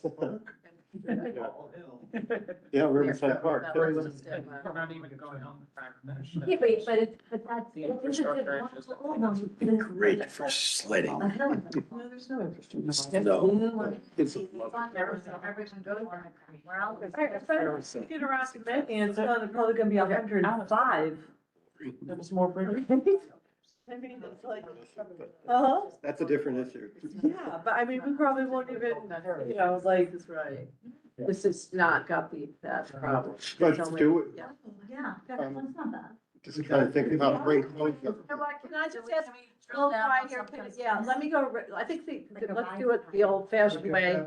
Go around the room. So Jeff, Okay, I think based on what people are saying and what I think Yeah. myself, in terms of alternatives, I think we prefer this alternative that we're looking at here as opposed to the one that keeps the carousel in place. that's correct. And I think we should say that. Yes. And maybe address the movability of the carousel and whatever. Number two, I think we all hate the concrete entry plaza. And so we'd like to see that green, whether it's, and potentially explore recreation of the oval in its current configuration, recognizing that part of it may be part of a hill. Because the only way it's going to exist, well, it's either gotta be like an hourglass shaped, or if it's going to retain some ovality as it gets towards the, entrance plaza, it will be partially sloped by burying the wall one way or the other. But in any event, green at the entry plaza. I would say reconfiguring the bike lanes as well. Reconfiguring the bike lanes, and we like the idea of pedestrian bike. I don't wanna say sharing, because I don't want them to share the same path, but adjacent to one another. I mean, we need pedestrian, Pedestrians Access. need to have access inside the park, and it was Yes. really good to hear from you, Laura, that was an ambition that you had for a long time that you couldn't do at the time. Maybe there is a way. I mean, I'd love to hear more about that, but Yeah. I mean, anyway. there are certain assets that we cannot move. Castle Clinton's never going anywhere, right. right? The East Coast Memorial is not going anywhere. So there are certain things that we have to design around, Well, they are. but it doesn't make sense to me that we aren't taking, I mean, does a hill have to be a hill? Well, it does if you're Can it- holding the flood wall behind it below it. Can it be a volleyball court? Can it be a, Well, Not if we were talking about that. The problem is if you build a terrace into it, you've got to have a wall back of the terrace. if it's the flood wall? I mean, it think could the certainly problem be is terrace, that's what they're doing. the Right. old, Laura, go ahead. they're trying to keep like a mini oval, like, but actually that berm going through the middle, they should just reconfigure all the green spaces and all the circulation. It's changing the park. Yeah, exactly. I agree with you. Like you're trying to hold on to little pieces here and Exactly. there, and you're not able to. I really think come they out. need to. No, that's fair. Sort of a broader reimagining of the park. Which is what Laura said. Yeah. Yeah. Perfect. Where, okay, so Alice, as you know, when it's high season in there and it's extremely crowded. And we've got lines from Castle Clinton going all the way out and around to where the carousel is of tourists trying to get to the Statue of Liberty. So my question on this is how they're gonna configure that if we expect more tourism. Oh, good point. Good point. Where are they gonna put everyone? Send them to the ticket scalpers. You take them to New Jersey. Well, I think it should be. Didn't they talk about doing it in Puree? Wasn't that supposed to be like some sort of? They should be able to do better electronic ticketing so that people Yeah. queue only when they need to queue, like at the Yes. Uffizi. Yeah, but the queue is to get onto that boat. Yeah. So, Yeah. what are we Yeah, the saying now? queue is to get on the So what boat. is the comment, which is we were asking that they come back with plans that indicate how they're going to deal Yeah, with. how they're With gonna queuing, yeah. direct the tourism to get onto the Statue of Liberty boat. Where is that? No, they're supposed to go straight from Castle Clinton, and then the discussion is what, the problem with Pier A in this particular problem is that if they give Pier A to be a security clearance center, it will not be accessible to the public, period. Because much like the tent area and everything else, when they're done with the area, they have to close it off. So the public loses any kind of accessibility to walk out around Pier A to go see the views or anything. The public loses, period, end of statement. So, Okay, but would we get back then that whole front part there that's light green? no, Why not? because they have to secure the entire access way to the piers. So you're losing, there's an elevated area where the yellow Yeah, is that there's an elevated area that the public has that they can be Yeah. on. yeah, They cannot be on the lower the area. memorial walk that they had put. Right, right. You see that like little tiny green path. Yes, That is the public area. Everything in the yellow ends up being more or less closed off. and we won't have access to it, period? We used to. We used to be able to walk along the water, fishermen would fish. Yeah, It's Good luck. done? I don't think so. I don't We think. can walk, this area, are you talking here? Sorry. No, the upper area. Yeah, But there. down by the water is going to be secured. Well, Where? These The- little the slips where piers, yeah. right here, but Yeah. this area is. We used to be able to completely walk open. and fish and sit and. I think that's still open, but, okay, clarification of what's going on the wharf. Being secured so that only people who have been cleared are allowed in there? I didn't think so. There's, when the boats are there, you can't have the public walking past, as far as I understood. but that may be changing. Well, we right? should get Could- clarification on that because there's so much public space there. We need to know what's Yeah, that's. available, what's not. It's huge. Yeah, That was like nice. Okay. Because back to that Okay, point. hang on, let's just go around there, I'm sorry. So Jeff, are you, other things you'd like to include in this resolution that, go around twice, but, I'm sure there are other things that other people will say that I'd love to include in the resolution. okay, well, we'll vote on it. Thanks, Vera. Anything to add to what just said? I just thought we're trying to redesign, right, the whole park now. Well, we're asking that, Keeping the berm, I guess, and as less flood wall as possible.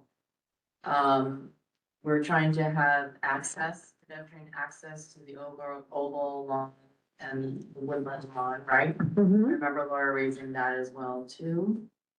Less concrete, so getting rid of a concrete entry plaza, more green. I mean, these are the concepts that I've been hearing. I just remembered one point that I forgot. And putting Richard inside the sea glass Yes, carousel.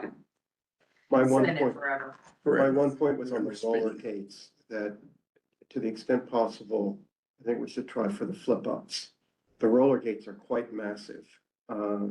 And I know why they prefer them because they may be more reliable. But They're a massive landscape change. well, they're Yeah. also the width of them doesn't allow for, I don't think that Yeah. width. But well, I mean, there's some pretty, maybe, that may be the answer, but nonetheless, and we're also talking about building it 15 years from now. You know, to the extent that flip up gates can be used instead of rollers, we'd like that explored. So I want to kind of go back to what. hang on, Tammy, let me just go around the room here, just, I'm gonna stop this so I can see people online. okay, Laura has her hand up and Andrew did. all right, well, Andrew's left, but, and he No, he's did, not. oh, I thought Andrew already spoke. He said he was, well, whatever. People who have their hands up. I found a clarification. Oh, there we go. So Scott, thank you very much. So Scott has pulled up Oh, yeah. an I'd like you to image see the moving rail. that confirms the wharf is shown to be public space. Except for these little slivers where there's like a stocking. Which actually has. Yep. Right. here. I mean, that's the artist's conception. We need to know National Park Service's conception. Clarify that, it's like. Yep, that's unusually. Okay, thank you. I'm looking, so this is just everything. David, did you have other things you'd That like actually to? addresses my concern, which is that there's a working space that you need for the boats. But that other than that, it has pedestrian access, which was kind of scary, the fact that people would be locked out of that. I do, yeah, I never heard that or saw that, so we will definitely get that confirmed, that's for sure. But yes, I'm in favor, I think what I've been hearing, let's move the sea glass carousel and have less wall. Okay. Christine, anything else? I thought Vera was gonna talk. Oh, I thought you John, did. thank you. Did you finish her? I'm sorry, I didn't cut you off. I thought you You did not cut me off. had. Okay, Thank you. No, I concur. I think that the sea glass carousel needs to stay, but needs to move to a different spot. And I definitely wouldn't get rid of the farm. I'm just concerned about the entrance. I want clarification on how they're gonna guide the tourists, because on very busy days in the summer, it's just a massive amount of people. And as a resident, I haven't been able to walk in that park for some time, since the resiliency started. Yeah, so I want to see the flow and I So- want to see, Where you see all the people walking, this Yeah. is up, that is where the people can go. yeah, And then the lower areas, which is where the boats are is where they'll exit. where they will enter and then exit back into the public space above. They used to exit over by the tent, which was on the back end side of Castle Clinton. That's where they entered. Same, All right, so we're gonna ask the for tent's coming back. rather than guessing, we're gonna ask for that to be Yeah. clarified as to the wharf, pedestrian. I don't think it worked well then. And if they're taking away more park, that they need to they need to really kind of reconfigure that. Because when we had more park, it was still backed up all the way to the carousel Got it. and you couldn't walk. Anything else you wanna add to, and then I wanna come back to you to Scott. There is, I will add, as a dog owner, and it may not, no one may care, but there was quite a significant dog run there. There is now. What their plans are for that, is that going to be You removed? mean the They used to use one that they The Sure. ovals for, off leash. Yeah. That's what, yes. Yeah, they've changed it and they would rotate it because they're Yeah, yeah, practicing well, it's a regenerative great thing. agriculture and it's, I mean, the batteries. It would be great to have that come back. We haven't seen, I haven't heard one peep. of I've heard they're We- going we- to take an area and make cement and make that a dog run. I think, would you agree that it should be off leash?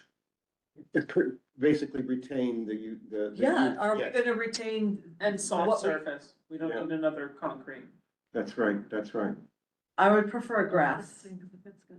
I think all dog owners were, because I think Yeah, Battery ba- Park basically City is having an preserve, issue now. recreate the off leash, Yeah. space for. Well, because people don't have access now in South Battery Park.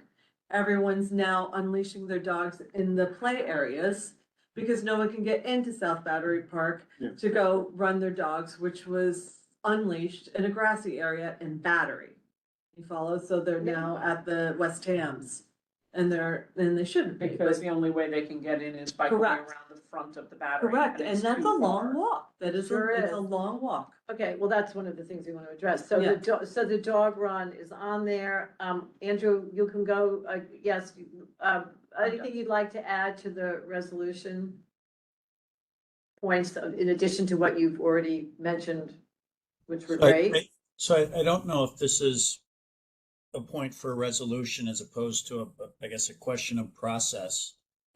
So I'm thinking to the manner in which HRPT approached Pier 26 and Gansevoort. And while perhaps this isn't as much of a clean slate as those two are, it involves reimagining a space that's available for redesign. Do we perhaps consider asking for funding to bring on board, if there isn't one today, a landscape architect to work with the community to design a more comprehensive plan? Because we're talking now about dog walks. We may be talking about other things that the community would like to see. I think it's an interesting idea. I would support it. I think, what's been thrown at us is sort of like alignments and, this is what's got to happen. But, I definitely, as I started the meetings, see it as an opportunity to really reconsider, redesign and rethink the battery. That's what they're doing. So, I don't know if we're going to be able to get funding. I think it's on its way. I think perhaps we can work with their team, but this is open to the committee, whether we're looking for an independent source. We do have our in-house person here, Laura Starr, but I don't know that I think we should all be looking at it with the parks and with the design team, but that's up to you all if you want to advocate for an independent person. I kind of Without- like where Andrew's going about having the view for alignment, look at the landscaping possibilities for the public benefit first. We've heard a lot about the alignment in terms of bridging structures and tide gates and roller gates, but there was less of a discussion of, well, we could redesign the entire park, retain a sea glass carousel, but moving it over here, moving the urban farm over here, and this would get you A, B, C, D, and E, bigger lawns and bigger this, and with all of those things, because that's what the public will live with, the alignment could be here in this manner. So are we looking to so does the committee want to ask for an independent landscape architect to, I think. I kind of interpreted his comment as the budget goes to the project, not to us, for landscape architect to reimagine the park. My sense of, that's sort of what they're doing now, but my sense is they figured, okay, the alignment has to go here, and it makes perfect sense where they're saying the alignment goes. Now we have to sort of Band-Aid the park to make that acceptable. And I think what we seem to be saying is, don't just Band-Aid it. This is an opportunity. You're doing lots to the park by doing this. Let's look at the whole park. this is an opportunity. Yeah, And I think wanna that's- Express that in the resolution. That's definitely was an earlier point, and absolutely, I agree. I'm gonna like just call more on that because obviously as a landscape architect, you would have a sense of this. Yeah, Go no, ahead, that's Laura. what I'm saying, is it needs that. I mean, I think one thing to keep in mind is that I think they're trying to get enough of the park, the scheme like on paper so that they could do the EIS. So I think Yes, like maybe the resolution has to say like it's got the elements, the flood protection alignment and some of the elements for costing and environmental purposes, but it's not the design. You know, we're not agreeing to the design because it doesn't have, because the park experience is not integrated with the flood protection. You know, like the park experience needs to be the open spaces need to be redesigned to now work with the new topography, which they don't at all right now. yeah, I mean, I think in fairness, they said they were 15% design at this point, right? So, you know, hopefully there's Yeah, another. but the 15% doesn't look good. I mean, the 15% means you haven't selected the paving materials and the curbs and the benches. It's like, it's, you know, for a concept, we don't like the concept of Yeah, the no, I'm, circulation spaces. So, you know, that's a problem, but maybe what they have is enough for the EIS, but it's certainly not the direction we want to see implemented in terms of Yeah. the design. That's helpful. So, to Andrew's point earlier, I think we're looking, and I think we made it into several different ways, is basically we're looking for an overall design. And being able to have additional information and meetings to review the full design work, you know, and I don't know that we have to get an independent landscape architect here, but I think we'll be working with their team. Is that fair, Andrew? Are you okay with that? Yeah, apologies. I wasn't necessarily thinking it had to be independent, just a more formal design or schematic put together by a landscape architect. I mean, that they have it. There are the Matthews MNLA are the landscape architects hired by the city to do this. That's right. So they can take our comments and do a better design, or you know, Yep.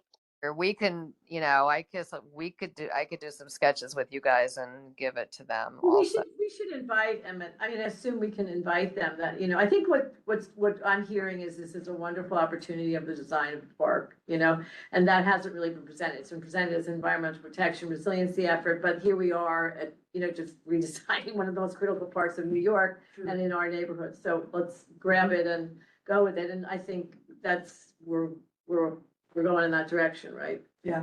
I think they could keep the key elements. I mean, I think that's. Yeah, nobody's saying to get rid of all the. Right, I mean, that's, I think, the thing that they keep trying to come back to us, well, we're keeping this, we're keeping that. But, you know, I can keep my hair and dye it a different color too. I don't need it to be the same as it was yesterday. I just need the elements They're to be there. keeping bits and pieces without taking a look at the whole. Right. Right. And yeah, so this is great. I love that everyone's, you know, regrettably on the same page. Scott, did you have anything else? Sean, I'm sorry, Sean. People name. I have one question. Is it required to have a path over the hill for accessibility? No, you don't. Well, yeah, you have to get over the hill, but it doesn't have to look like that. No, but you. Actually, you don't have Remember, to get wheelchair over the has to go hill down. because You can have go to have a through- switchback. you can go through where the movable gates are. You don't have But to it doesn't necessarily go over the hill. But there can't be just paths like around the hill, like there has to be one that actually goes over the hill itself. No, because All the alternatives seem to have a path over the hill, which is interesting. Oh. Well, I think the concept was give people a chance to get on top of the hill, which I think Yeah, is a good you idea. got the view. Yeah. This is like the critical thing, I think, is that you have a view there. And then you have to get people to be able to, in a wheelchair. Yeah, so maneuver that may be an themselves down that accessibility hill. that it has Is it to gonna be be a like the path hill as at Governor's opposed to- Island? You know, the hill that they I built do with know the hill. yeah. You know, I don't know, that's a lot higher, I think. That's Is it? quite a bit higher, yeah. I think so, yeah. So this is the one that we're talking about, that we would also make sure that we specifically specify that we are tagging to because it's about the landform integration, because it has the eliminating a floodgate, right? Right. And better pedestrian access. Right. Yeah. And pursuant to what Sean is saying, here's the next one, which is the one that they're proposing, which still has a zigzag through, you know, of the pedestrian pathway. Which every able pedestrian will shortcut. Well, Oh, well, wait, before we get into that, so your point, Sean, is, I was just curious, like, if there was requirements that dictated, But- like, because they all seem to have it, so I was like, okay, well, maybe we have to have it. you prefer not to, or you're not, you're just curious? Yeah, Good I was point. like, I was wondering what it would look like if it was just green, but to your point, I guess, you know, it rains a lot here, and so grass is wet a lot, so it's Well, nice to have. they've got two separate spaces that they've created, right, or actually in this one, three, you know, you have the Woodlawn Lawn, which is slightly less elevated, and then you have Harbor Hilltop that looks to be quite a bit higher, so, you know, it's doing maybe two different things there. I'm sorry, I didn't put up the section, it is in the, you know, 200 slides that I didn't put up, but, you know, you can go back tonight and take a look. But, all right, so I think we're going around to everybody. Richard, not to you. Everybody said. Everybody's good. Exactly right. That's what we need to do. Yeah, that one too. I would like, Except I really want to keep the carousel. Exactly. I got that as a by the way, priority. the landform is at 26 feet. Yeah. Elevation. Yeah. David, did you want to add something? I wonder if we could ask what measures they will take to prevent erosion of Yes. that hill, given extreme rain situations. Erosion of. That's planting. Especially given the fact that I do believe people will take a shortcut past that switchback and the grass will die. Yeah. And that's where you'll get a gully. And I'm sure it can be handled, but I'd like to know that they thought of it. It's one really difficult section to read, I gotta tell you. So there's the section cut where you see that black line, it's the section that Tammy put, so just pulled up that section. Yeah, there you go. Phew. I can't see that, but anyway, that's the section through, I find it very difficult to read that. And this is what they tried to I'm not sure, yeah. show Q Public. Anyway, I think, you know, we're looking forward to, you know, obviously another iteration of this. I just want to add a few that were added or discussed that I put notes on in terms of other things, just to include in our resolution, so all the things we've discussed are in. And, we had talked earlier of ensuring that there's a plan B if for some reason the Coast Guard building doesn't get purchased or given rather to them. And let me just see, I think I have everything else has been mentioned. I had one which was really critical to really understand how this thing is going to be integrated on the north end to the Five Seaport. It sort of banks into this ferry building, but how, and more detail on that would be probably useful to all of us. And I think, let me see, that we should at some point be starting to comment on the character and material of the flood walls, to Ushma's point earlier, you know, that these really should be, you know, beautifully considered as places that could end up with more than graffiti. We also should put in here, our goal is to keep green, less cement. Yes, Because exactly. when you look at, That's I put existing conditions up, and when you look at the amount of green we have and the amount of cement they're looking to add, it Yeah. is gross. Okay, got it. Laura, while we're all together, just as a question, is there any way you can see where the idea of putting the pedestrians inside the park, your original ambition, could now be done? Given sort of this review of the, can you keep that up? That would Oh, help. sorry, Handy. I was, Can you speak to that at all? Is there anything that didn't get explored or that should get explored specific to getting pedestrians and not just bikes in the park? Oh, there you. Yeah, I'm here. I mean, I don't, I mean, It's, Laura, let me ask you something. When you're considering it, did you ever consider moving of the exterior wall of the park? well, the exterior wall wasn't there when we designed the bike path. We built that with the bike path. Like originally there was just a fence there. We put that wall in. I mean, you could move the wall could be moved.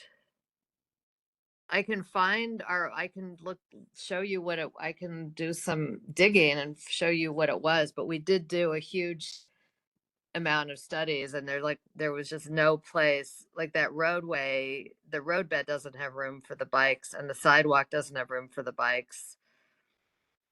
Well, somehow I think that we could be altering that edge in a way that allows for that room, because I think that really is would be a real advantage to the park. I think we've all said to get the pedestrians in the park. And also, I want to just add, I think we've already mentioned it, a secondary entrance, several entrances that are much more clear. I don't know about this entrance coming off in the existing conditions. I'm not sure what's happening in their proposal to the one off the Battery, but that's a little unclear. Steps.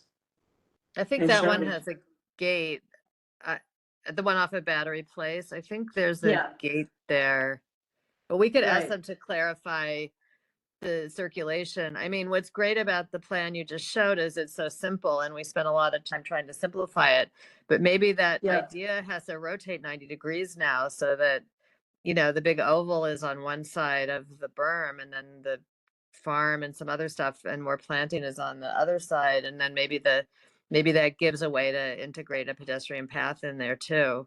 Do you know what I'm saying? In other words, like you make a more intricate woven circulation landscape and more intricate planting along the perimeter, and then you leave the water side of the berm more like pastoral, you know, like you take the oval and you turn it 90 degrees and maybe it's less formal, but you still get a big green lawn for people to do all the stuff that they like to do on a lawn.